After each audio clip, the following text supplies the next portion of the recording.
Salam saudaraku yang dikasihi Tuhan. Saudara pernah punya pengalaman diiri oleh orang lain? Atau punya teman yang suka iri terhadap orang lain?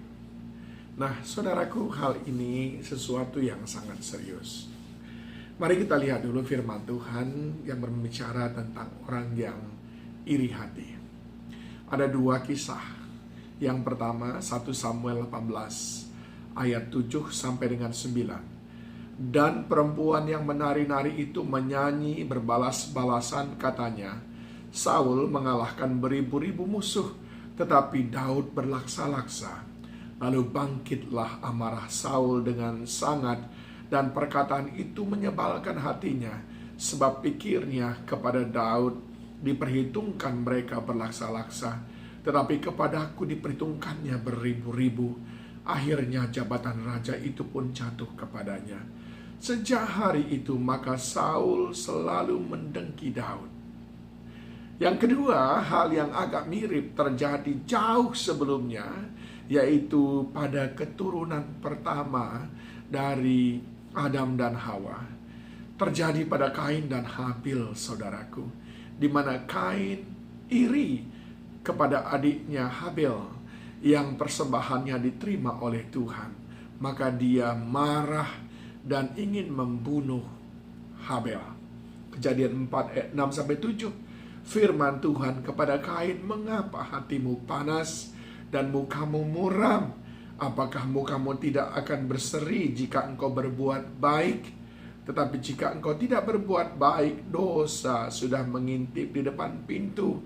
Ia sangat menggoda engkau, tetapi engkau harus berkuasa atasnya. Nah, Saul orang yang iri hati. Kain orang yang iri hati. Dari situ saudara bisa melihat bagaimana ciri-ciri orang yang iri hati. Saul, Kain, sama-sama orang yang tidak senang kalau ada orang yang lebih baik dari dia. Orang yang iri hati, orang yang tidak dapat melihat orang lain lebih daripada dia. Entah lebih baik, lebih pintar, lebih bahagia, lebih berhasil, lebih hebat, lebih banyak jemaatnya, lebih besar usahanya, lebih besar pelayanannya, gerejanya. Orang-orang yang iri hati, dia nggak bisa melihat seperti itu.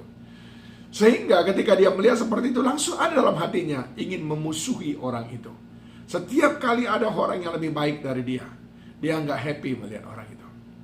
Yang kedua, orang yang iri hati, orang yang senang melihat orang lain jatuh, gagal, bangkrut. Karena memang dia tidak mau ada orang lebih baik dari dia. Maunya ya paling tidak ya sama saja semuanya. Kalau miskin ya miskin aja kita semuanya. Kalau susah ya susah saja kita semuanya. Kalau gerejanya kecil ya kecil aja kita semuanya. Maunya jangan ada yang menonjol. Nah, orang yang iri hati, dia senang sekali kalau orang lain itu susah, jatuh. Umpamanya ada orang yang berhasil tadi, jatuh.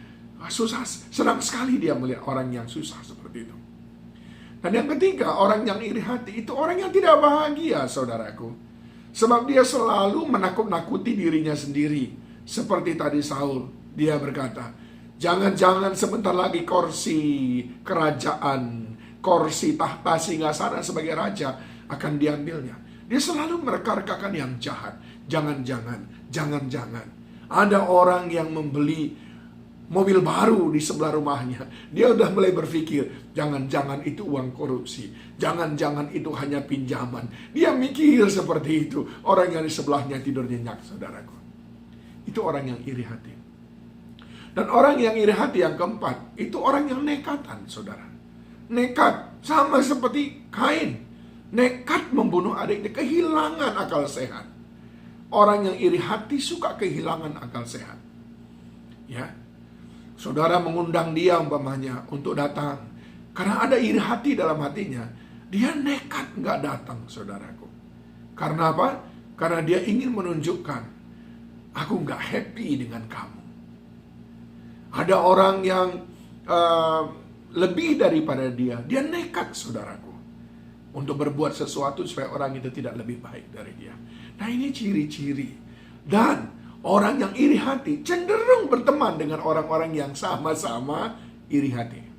Lihat saja pertemanannya, ya. Coba saudara bayangkan, kita sudah kecil, kita sudah susah, kita bermasalah, lalu kita cenderung berteman dengan orang yang bermasalah. Ya, masalah kita nggak selesai-selesai. Mestinya kalau kita bermasalah, kita berteman dengan orang yang mungkin bisa memberikan solusi.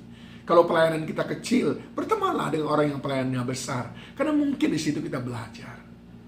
Jangan justru cari lagi teman yang sama-sama pelayanannya kecil, lalu menggemahkan iri hatinya.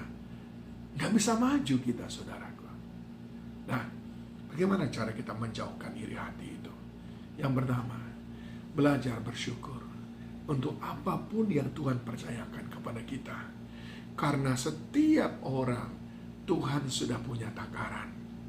Jangan iri hati kepada orang yang lebih maju daripadamu, lebih berhasil, lebih kaya, lebih pintar, lebih punya banyak titel, lebih berjabatan, lebih dikenal secara nasional, internasional. Jangan iri hati. Dia belum tentu lebih hebat daripadamu. Karena masing-masing orang sudah ada takarannya. Yang kedua, bekerjalah keras.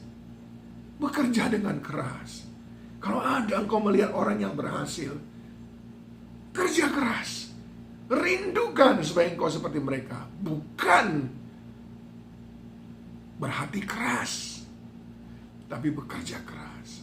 Ada tokoh orang lain berhasil, bekerja keras. Rindukan, jadikan itu motivasi. Yang ketiga, selalu berusaha memperbaiki diri dengan terus belajar. Nah, rindulah belajar. Bersyukur kalau ada teman kita yang berhasil. Berarti ada tempat kita belajar. Bukan diiri. Amin, saudaraku. Jangan diiri. Dan yang keempat, yang terakhir, miliki pikiran yang terbuka untuk mengoreksi diri. Mana kekurangan saya? Kenapa saya belum berhasil? Kenapa dia berhasil? Saya kok tidak? Miliki pikiran yang terbuka, maka keberhasilan pun akan menjadi milikmu. Jauhkan iri hati. Nanti saudara stroke.